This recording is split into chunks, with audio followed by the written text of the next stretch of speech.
দর্শক মণ্ডলী, অনেক অনেক শুভেচ্ছা, অভিনন্দন।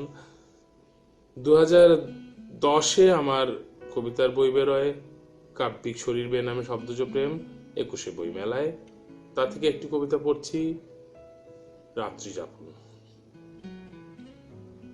রাত নামলো, পার্ক, দোকান, হাসপাতাল, রাস্তা, প্রেক্ষাগৃহ, রেস্তোরাঁয়। পড়ুয়ার টেবিলে রাত নামে রাজ্যের ঘুম হয়ে। রুমমেটের দু চোখে রাত্রি ভর করে, ঝড় থামা প্রকৃতি যেন আলোড়নহীন। শেষ পর্যন্ত ঘুমিয়ে পড়েছে বোধহয় গা ঘেঁষা বাড়ির কেশুরে বুড়োটাও। ইতিমধ্যে রাত নেমে গেছে মেসের সপ্তাহান্তে হল্লা করা রুমটাতে। আর আমার ঘুম শূন্য দৃষ্টির বিস্তার দাপিয়ে বেড়ায় আগামীর প্রশ্নবোধক।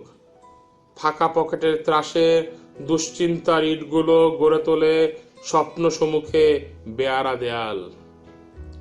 আমি তাই ঘুমোতে পারি না, পৃথিবী ও তুমি ঘুমিয়ে গেলেও আমি ঘুমোতে পারি না। সবাইকে ধন্যবাদ।